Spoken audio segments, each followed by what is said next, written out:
1912వ సంవత్సరంలో ఒక వింత జరిగింది. అది అందరికీ తెలుసండి. టైటానిక్. ఏ నిక్ అండి? అందరికీ తెలుసు కదా, టైటానిక్. 1912వ సంవత్సరంలో ప్రియులారా, ఏప్రిల్ 10వ తారీఖున ఈ ఓడ ఇంగ్లాండ్లో బయలుదేరిందండి. ఎక్కడ బయలుదేరింది? ఇంగ్లాండ్లో. ఆ ఓడకి వాళ్ళు పెట్టిన పేరేంటి చెప్పండి? టైటానిక్. టైటానిక్ మాత్రమే కాదు, ఇంకో పేరు కూడా ఉంది దానికి. వాళ్ళు పెట్టుకున్న పేరేంటో తెలుసా? Unsinkable ship. Unsinkable ship. మునిగిపోది దిగే పడవ. ఈ ఓడ మునగదా, మునిగిపోనటువంటి ఓడ.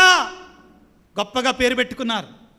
వాళ్ళల్లో ఒక అతను ఏమన్నాడు తెలుసా? గొప్ప అతను, దాన్ని తయారు చేసినటువంటి అతను, even God cannot sink the ship అన్నాడండి. Even God cannot sink the ship. దేవుడు కూడా ఈ ఓడని నీళ్ళలో ముంచలేడని చెప్పాడండి. ఎంత గర్వం కదండి, ఎంత గర్వం కదండి. దేవుడు కూడా ఈ ఓడని ముంచలేడు అని చెప్పాడు. దానికి పెట్టిన మరొక పేరు ఏంటంటే అన్సింకబుల్ షిప్. మునిగిపోనటువంటి ఓడ. ఆ ఓడలో ప్రపంచంలో అప్పటి వరకు లేనటువంటి అన్ని జల్సాలు అందులో ఉన్నాయంటండి. అర్థమవుతుందా? బార్లు, డిస్కోలు అన్నీ. ఓడంటే మీరు చిన్న పడవగా అనుకోమాకండి, కొన్ని వందల మంది. దానిలో ప్రయాణం చేసిన వాళ్ళు ఎంతమందో తెలుసా? సుమారుగా 2240 మంది. 2240 మంది. మన గుళ్ళో ఎంతమంది ఉంటారు? కొన్ని వందల మంది ఉంటారు. ఇప్పుడు ఈ తపస్కాలం కాబట్టి అది కూడా ఎంతమంది వచ్చారు గుడి పెట్టకుండా. Praise the lord, praise the lord, praise the lord. ఒక ఊరు, ఆ ఓడలో ఎంతమంది ఉన్నారు? ఒక గ్రామంలో పట్టేటువంటి వాళ్ళు ఉన్నారు. అందులో లేనటువంటి సుఖం లేదండి. బార్లు, డిస్కోలు, పబ్బులు, డాన్సులు అన్నీ ఉన్నాయి ప్రియులారా. పడవ ఏమని పెట్టారు? దేవుడు కూడా ఈ ఓడని ముంచలేడు. ప్రియులారా, ఏం జరిగిందో తెలుసా? ఓడ మొదలైంది. ఓడ మొదలయ్యి అమెరికాలో, ఇంగ్లాండ్ నుంచి అమెరికాలో ఉన్నటువంటి న్యూయార్క్ సిటీకి వెళ్ళాలి. న్యూయార్క్ సిటీకి బయలుదేరింది. చాలా స్పీడ్గా బయలుదేరి వెళుతూ ఉంది పిల్లారా. ఎన్ని రోజులు ఉందో తెలుసా? 2 రోజులు అంతే. మనిషి గర్వంతో సొంత బలం మీద ఆధారపడితే ఏం జరుగుతుందో నేర్చుకోండి బిడ్డలారా. నీకెంత డబ్బున్నా, నీకెన్ని అందచందాలున్నా, నీకెన్ని ఆస్తిపాస్తులున్నా, నీకెంత అంగబలమున్నా కానీ నీలో గర్వం అనేది ప్రవేశిస్తే, దేవుడంటే లెక్క లేకుండా నువ్వు జీవిస్తే, దేవుడంటే భయం లేకుండా నువ్వు జీవిస్తే ఏమి జరుగుద్ది అనే దానికి ప్రియ దేవుని బిడ్డ, ఈ టైటానిక్ షిప్ అనేటువంటిది ఒక గొప్ప నిదర్శనంగా ప్రపంచ చరిత్రలో మిగిలిపోతుంది. బయలుదేరింది. ఆ ఓడల్లో ఉన్నటువంటి వారు ఇంకేముంది, ఇక జల్సాలు సరదాలతో బ్రతుకుదాం అనుకున్నారు. మీకు తెలుసా ఈ విషయం? ప్రపంచంలో ఇక్కడ ఉన్నటువంటి ఎవరు కూడా అందులో టికెట్లు కొనలేరండి. అంత ఖరీదు. ధనవంతులు, వరల్డ్స్ రిచెస్ట్ పీపుల్ మాత్రమే, ప్రపంచంలో ఉన్న ధనవంతులు మాత్రమే అందులో టికెట్ కొనగలరు పిల్లారా. అటువంటిది పిల్లారా, పడవ బయలుదేరింది. 2 రోజులు. 2 రోజులు పిల్లారా. ఏం జరిగిందో తెలుసా? లోపల సముద్రంలో ఉన్న మంచు కొండను ఢీకొని అంత పెద్ద ఓడ నెట్ట నిలువున ఇరిగిపోయి నడి సముద్రములో మునిగిపోయింది. సుమారుగా ఆ ఓడలో ప్రయాణిస్తున్నటువంటి 1800 మంది ఆ నీళ్లలో మునిగి చనిపోయారు. Hallelujah, praise the lord, praise the Lord, hallelujah, hallelujah, hallelujah, hallelujah, hallelujah. ప్రభునందు ప్రియులకు దేవుని బిడ్డలారా, ఆ ఓడల్లో ప్రయాణించినటువంటి వారు కొంతమంది మాత్రమే బ్రతికారు. వాళ్ళు ఎలాగ బ్రతికారు అంటే లైఫ్ బోట్స్ ద్వారా. రక్షణ పడవలు అంటారండి. లైఫ్ బోట్ని ఏమంటారంటే రక్షణ పడవలు. వాళ్ళల్లో బ్రతికినామ పేరు, ఒక ఆమె పేరు ఏంటంటే దాని మీదే సినిమా తీశారు. ఉంది కదా, రక్షించబడ్డది కదా, ఆమె మీద సినిమా తీస్తారు. ఆమె పేరేంటంటే వాయిలెట్ జెస్సాప్. వాయిలెట్ జెస్సాప్ ఆమె బ్రతికింది ప్రియులకు దేవుని బిడ్డలారా. ఆమె ఎలాగ బ్రతికిందట, ఈ మాట కోసం ఇదంతా చెప్తున్నానండి. ఆమె ఎలాగ బ్రతికిందంటే, ఆ పడవ ఇరిగిపోయిన తర్వాత ఆమె నీళ్లల్లో పడిపోయింది. ఆ నీళ్లు మనలాగా వేడిగా ఉండవండి, గడ్డగట్టిపోయేటువంటి నీళ్ళండి. భయంకరమైన చలి ప్రియులకు దేవుని బిడ్డలారా. ఆ సమయంలోనట ఆమెకి ఒక చెక్క దొరికిందంటండి. ఏం దొరికింది? ఒక చెక్క దొరికిందంటండి. ఆ చెక్క మీద ఆవిడ అలా పట్టుకొని గట్టిగా ఆ గడ్డగట్టేటు నీళ్ళల్లో అలాగానే పట్టుకొని ఉందంటండి. ఆ తర్వాత ఆవిడకి ఒక విజిల్ దొరికిందంటండి. ఏంటిది చెప్పండి అందరూ? విజిల్ దొరికిందంటండి. ఆ విజిల్ కూడా ఆమె అలా దగ్గర పెట్టుకుందంటండి. అంతలోకే ఆ కొన్నాళ్ళు ఆగిన తర్వాత ఆ ప్రక్క నుంచి ఆ రక్షణ నావ, లైఫ్ బోట్లు అంటారు కదా, రక్షించడానికి ఆ రక్షక దళం వాళ్ళు వచ్చారు. ఓడ మునిగిన తర్వాత ఈమె దగ్గర శక్తి లేదు, తాను ఊదటానికి కూడా శక్తి లేదు ప్రియులారా. ఊదటానికి కూడా, ఆ సినిమా చూస్తే మీకు తెలుస్తుందండి, గొప్ప గుణపాఠం అది. ఊదటానికి కూడా శక్తి లేదండి. అయితే ఆమె శక్తినంతా కూడా తీసుకొని ఊదటం మొదలుపెట్టింది. చిన్నగా శబ్దం వచ్చింది. ఓడ దూరం అయిపోతుంది. రక్షించడానికి వచ్చింది కదా, ఆ ఓడ దూరం అయిపోతుంది, తనను దాటి వెళ్ళిపోతుంది. ఏమైనా చూడలా వాళ్ళు, చచ్చిపోయిందేమో, చాలా శవాలు ఉన్నాయి అక్కడ, నీళ్ళ నిండా శవాలే. ఏమి కూడా చచ్చిపోయింది అనుకున్నారు. కొద్ది దూరం వెళ్ళిన తర్వాత ఈమె ఇంకా ఊదటం పెంచింది. ఆమెను ఇంటర్వ్యూ చేసినప్పుడు, ఆ బ్రతికున్నటువంటి ఆమెను ఇంటర్వ్యూ చేసినప్పుడు ఆమె ఏమని చెప్పిందో తెలుసా? నేను నాతోటి ఏమని చెప్పుకున్నానంటే, వినండి ఈ మాట, నాతోటి ఏమని చెప్పుకున్నానంటే, ఇప్పుడు నేను కేక పెట్టకపోతే, ఇప్పుడు నేను నా శక్తినంతా ఉపయోగించి నేను అరవకపోతే, కేక పెట్టకపోతే వాళ్ళు నన్ను చూడరు. ఒకవేళ వాళ్ళు నన్ను చూడకపోతే నేను ఈ నీళ్లలో చనిపోవలసిందే, ఈ నీళ్ళల్లో నేను చావాల్సిందే అని ఒక నిర్ణయానికి వచ్చి, నాలో ఉన్నటువంటి ఎక్కడ లేని శక్తిని ఉపయోగించి గట్టిగా విజిల్ వేశాను, గట్టిగా విజిల్ ఊదాను. అప్పుడు వాళ్ళు నా కళ్ళి చూశారు. ఒకవేళ నేను అప్పుడు ఓదకపోయినట్లయితే, ఆ చెక్క లేకపోయినట్లయితే నేను బ్రతికేదానని కాదు అన్నాడు. క్రీస్తునందు మిక్కిలి ప్రియులకు దేవుని బిడ్డలారా, ప్రభునందు ప్రియ దేవుని బిడ్డలారా, తపస్సు కాలము కూడా మనకి ఆ చెక్క లాంటిదే. తపస్సు కాలము కూడా మనకి ఆ చెక్క లాంటిదే. నీవు నేను కూడా ఈ శ్రమల కాలములో దేవుడు మన స్వరం వినాలని, మన ప్రార్థన ఆలకించాలని, మన పశ్చాత్తాపను చూడాలని కన్నీటితో కేక వేయాలి దేవునికే, హృదయ పరివర్తనతో కేక వేయాలి దేవునికే. నీవిప్పుడు మారకపోతే, ఈరోజు మారకపోతే, ఇకనైనా మారకపోతే ఏమైపోతావో ఆత్మీయంగా నీ చావును నువ్వు కొని తెచ్చుకుంటావు. ఆ యొక్క వాయిలెట్ జెస్సాప్ చెప్పినట్లుగా ప్రియులారా, ఆ టైటానిక్ షిప్లో కాపాడబడినటువంటి ఆ బిడ్డ చెప్పినట్లుగా ఈ రోజున ఈ శ్రమల కాలంలో మనము కూడా మొరపెట్టి ప్రార్థన చేయాలి దేవునికి. మనము కూడా దేవుడి సన్నిధిలో కన్నీటితో కేక పెట్టి అరవగలగాలి ప్రియులకు దేవుని బిడ్డలారా, ఏడవగలగాలి, మొరపెట్టగలగాలి. అప్పుడే నీకు నాకు దేవుని యొక్క కృప, దేవుని యొక్క దీవెన ప్రియులారా. పాపం విడిచిపెట్టే వరకు కూడా, పాపాన్ని వదిలే వరకు కూడా దేవుని దీవెన మనకి రాదో. చాలాసార్లు అంటారు కదండి బిడ్డలారా, అయ్యా ఫాదర్ గారండి, నేను ఎంత ప్రార్థన చేసినా దేవుడు నన్ను దీవించటల్లా, నేను ఎంత వేడుకున్నా దేవుడు నా ప్రార్థన ఆలకించటల్లా, నేను ఎంత మొరపెట్టి ఉపవాసం చేసినా దేవుడు నా ప్రార్థన ఆలకించట్లా. ఎందుకు ఆలకిస్తాడో? నీలో పాపాన్ని నీలోనే ఉంచుకొని, నీలో ద్వేషాన్ని నీలోనే ఉంచుకొని, నీలో పాత జీవితాన్ని నీలోనే ఉంచుకొని దేవుడి దగ్గరికి వచ్చి ప్రార్థన చేస్తే ప్రయోజనం లేదు బిడ్డ, లేదో.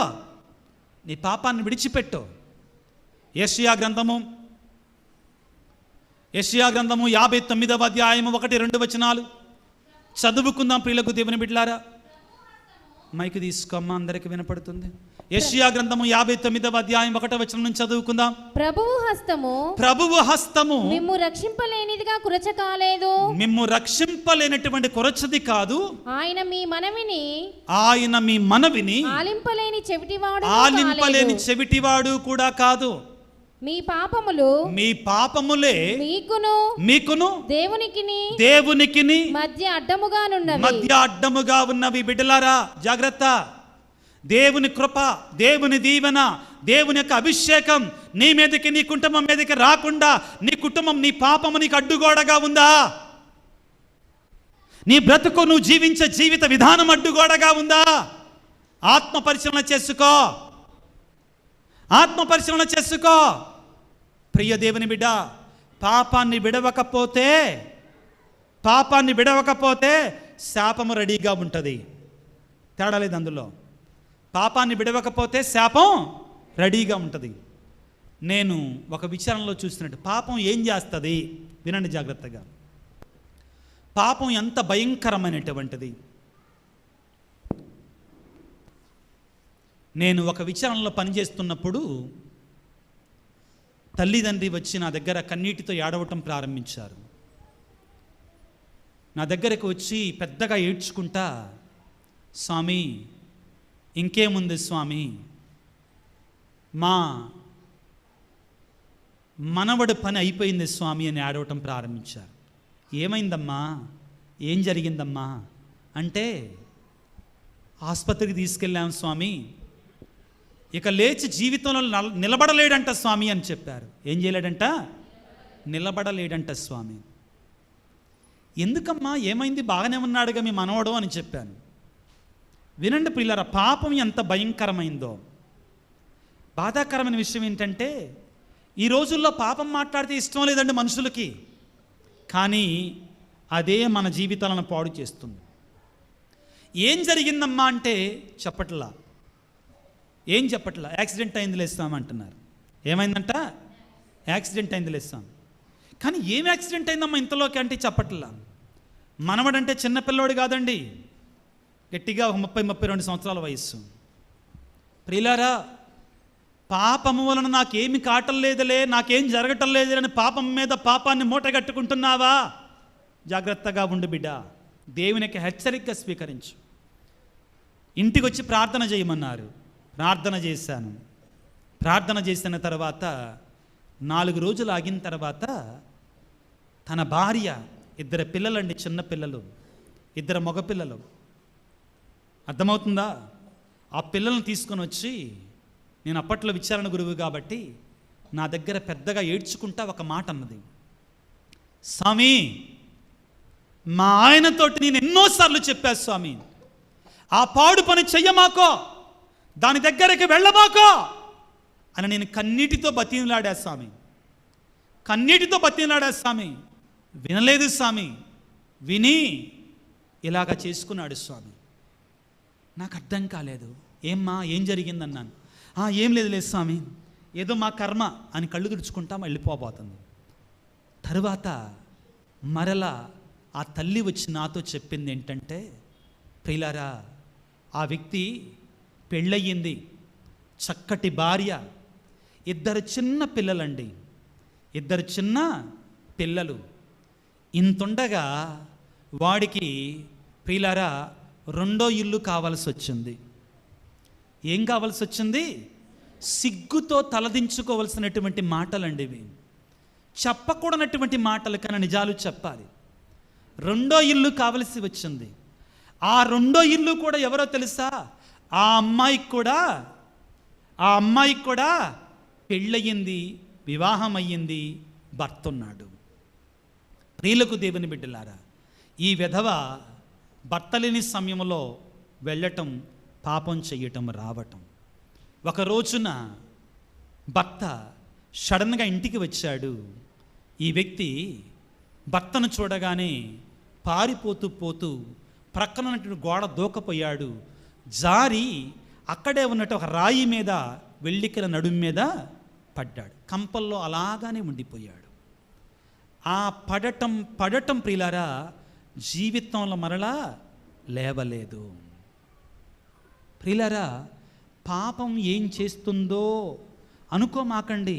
ఏం ఆటలేదుగా, ఏం జరగటం లేదుగా, ఏముందులే, నేను బాగానే ఉన్నాగా, అందరూ చేస్తున్నారుగా, వద్దో, విడిచిపెట్టో. దేవుడు ఈ రోజున ఈ శ్రమల కాలంలో ప్రియబిడ్డ నిన్ను హెచ్చరిస్తున్నాడో. నీ పాప జీవితాన్ని, పౌలు గారు నూతన జీవితాన్ని అలవరుచుకో అని దేవుడు చెప్తున్నాడంటే ఏమిటి దానిలో ఉన్న పరమార్థం ప్రియులారా? నీ చెడు జీవితాన్ని విడిచిపెట్టు. నీ చెడు జీవితాన్ని విడిచిపెట్టే వరకు కూడా, నీ పాప జీవితాన్ని విడిచిపెట్టే వరకు కూడా దేవుని యొక్క కృప నీ మీదకి దిగిరాదు. ఏం జరిగింది ప్రియులకు దేవుని బిడ్డలారా? ఆ నడుములు ఇరిగిన తర్వాత అతనికి ఆ ప్రాంతంలో ఒక పెద్ద పుండులాగా తయారైపోయింది. ఆ నడుముల దగ్గర, ఆ నడుముల్లో ఎన్ని మందులు వాడినా కానీ, వినండి పిల్లలు, నేను చూశాను గురువుగా, అందులో ఇంత పురుగులు తయారయ్యాయి. భయంకరమైనటువంటి వేదన అనుభవించాడండి. 2 నెలలు బ్రతికాడు, చనిపోయాడు. ప్రియబిడ్డ, ఆ తండ్రి యొక్క చావు తన భార్యకి, తన పిల్లలకి ఒక శాపంగా మారిపోయింది. ప్రియమైన తల్లిదండ్రులారా, నీ పాపం నీ పిల్లలకి, నీ బిడ్డలకి శాపంగా మారకుండా ఉండాలంటే దేవుడు ఈ రోజున మనందరికి ఒక అవకాశాన్ని ఇస్తున్నాడు. మారు మనసు పొందమని, హృదయ పరివర్తన చెందమని. Praise the Lord. హల్లెలూయా.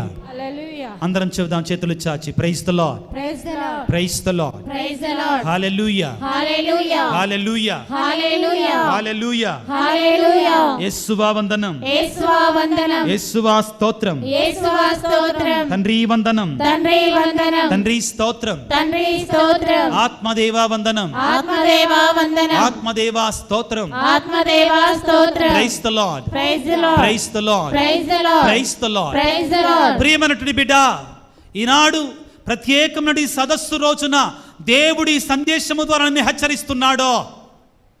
నీలో ఒకవేళ దొంగతనం చేసే అలవాటు ఉంటే, నీలో ఒకవేళ అబద్ధాలు చేసే అలవాటు ఉంటే, అబద్ధాలు చెప్పే అలవాటు ఉంటే, తల్లిదండ్రులను గౌరవించటం లేదా? ప్రియ బిడ్డ, నువ్వు గుర్తుపెట్టుకో, నీవు ఈ రోజున నీ తల్లిదండ్రులను గౌరవించకపోతే నువ్వు పెద్ద అయిన తర్వాత నీ పిల్లలు కూడా నిన్ను గౌరవించరు. ఇది సత్యం. ఈ ఆధునిక ప్రపంచంలో ఎట్టుంటున్నారో తెలుసా? తల్లిదండ్రులు అమ్మా నాన్న పట్టించుకోవటం లేదు, కానీ కొడుకు కూతుర్ని మాత్రం బంగారు పళ్ళెంలో అన్నం పెడుతున్నారండి. మీకు ఇష్టం ఉన్నా లేకపోయినా, ఒకవేళ నేను చెప్పేటువంటి ఈ వాక్యం ఈ ఫాదర్ చాలా గట్టిగా చెప్తున్నాడు, కరాఖండిగా చెప్తున్నాడు, మళ్ళీ పిలవమాకండని మీ విచారణ గురువుతో లేదా సంపత్ ఫాదర్తో చెప్పండి, ఈసారి పిలవకుండా ఉంటారు. కానీ చెప్పాల్సింది చెప్పి వెళ్తానండి. Praise the lord, praise the lord, praise the Lord. ప్రియ దేవుని బిడ్డ, దేవుని యొక్క కట్టుబాట్లు ఊరికే ఇవ్వబడలా మనకి. నా కూతుర్ని, నా కొడుకును మాత్రం నేను ఎలా పెంచుకుంటా? నెలకి, సంవత్సరానికి 2 లక్షలు ఉండేటువంటి ప్రైవేట్ స్కూల్లో చేరుతా. మంచిదే, చేర్చు కాదంటల్లా. బంగారు ప్లేట్లు అన్నం పెడతా, మంచిదే, చేర్చు కాదంటల్లా. కానీ నిన్ను కన్న తల్లిదండ్రులు మాత్రం ఎలా చూస్తున్నావు? నువ్వు కన్న తల్లిదండ్రులని. తల్లిదండ్రులను గౌరవించుదువుగాక. యేసు ప్రభు మనకు నేర్పించాడు, యేసయ్య మనకు నేర్పించాడు. పిల్లకు దేవుని బిడ్డలారా, ఇదిగో నీవు ఈ రోజున నీ తల్లిదండ్రులను సరిగా చూసుకోకుండా నీ కూతుర్ని, నీ కుమారుణ్ణి నా బంగారం, నా వెండి, నా వజ్రం, నా తగరం అని చెప్పినా కానీ ఆ రోజు నువ్వు నీ తల్లిదండ్రులని ఎంతగా హింసించావో, ఎంతగా పట్టించుకోలేదో అంతకంటే డబల్ నిన్ను పట్టించుకోరు. యేసు ప్రభు ఒక మాట చెప్పారు. ఏంటి?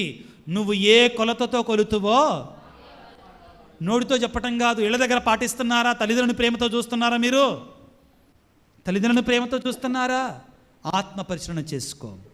పరుల సొమ్ములను ఆశింపక ఇందువుగాక. ప్రభు ఏమన్నాడు? పరుల సొమ్ములని ఆశింపక ఇందువుగాక, అబద్ధ సాక్ష్యాలు పలకక ఇందువుగాక. ఇవన్నీ కూడా మనం విడిచిపెట్టవలసినటువంటి పాపాలు పిల్లారా. అందరు చేతులు జోడించి కళ్ళు మూసుకొని పిల్లారా మన పాపాలను దేవుని సన్నిధిలో అంగీకరించుదాం. ఇది పవిత్రమైన సమయం బిడ్డలారా. దివ్య సప్రసాద ప్రభు సన్నిధిలో మనమున్నాం.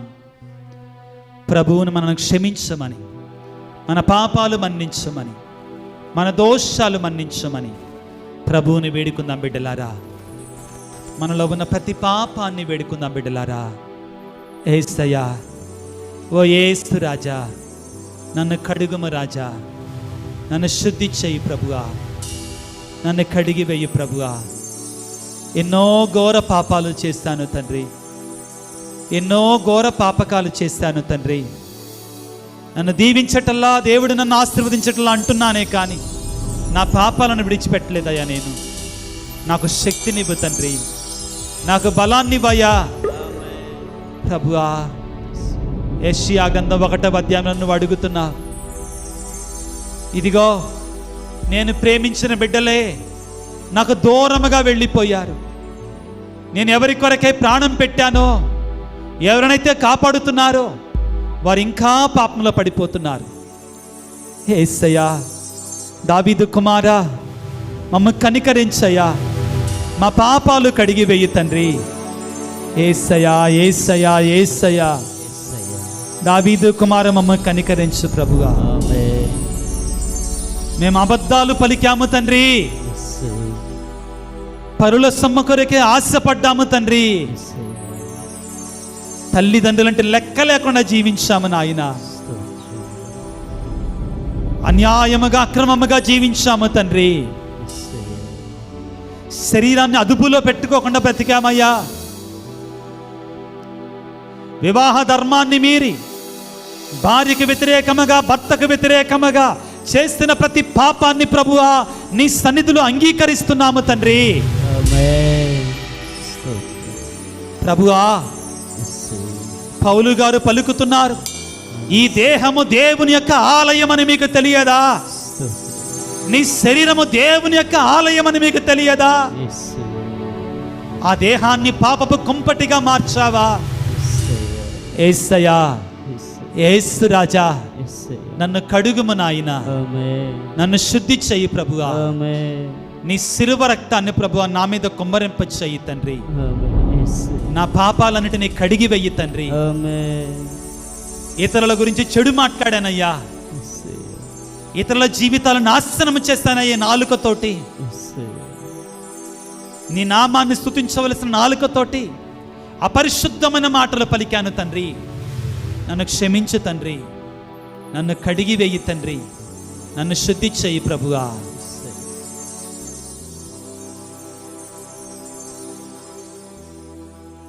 ప్రియులారా, ఒక్క నిమిషం పాటు మనందరి పాపాలు జ్ఞాపకం చేసుకుందాం.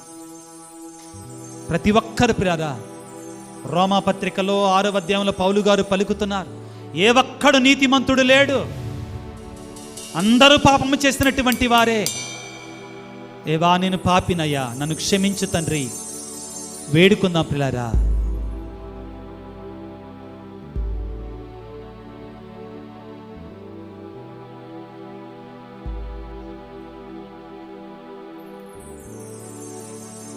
అందరు చేతులు జోడించి మోకరించి మనందరి పాపాలు అంగీకరిస్తూ ప్రియులారా ఈ ప్రార్థన చేసుకుందాం. అందరు మోకరించండి దయచేసి, దయచేసి అందరూ మోకరించండి ప్రియులారా.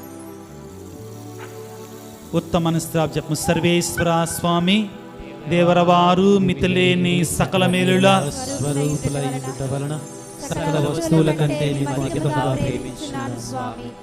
మీకు నా పాపముల చేత ద్రోహము చేసినందువలన మహా మనస్తాపడుతున్నాను స్వామి, మహా దుఃఖపడుతున్నాను స్వామి, మహా ఉత్తమ మనస్తాపడుతున్నాను స్వామి. ఇక మీదట ఒక్కనాటికి ఇటువంటి పాపములను చేయనని నిండు మనసుతో గట్టి ప్రతిజ్ఞ చేయించున్నాను స్వామి. సర్వశక్తి గల సర్వేశ్వరుడు మనకు దయచూపి మన పాపములను మన్నించి మన నిత్య జీవితమునకు చేర్చుదురుగాక. ఆమేన్. ఆమేన్. ఆమేన్. ఆమేన్. ఆమేన్.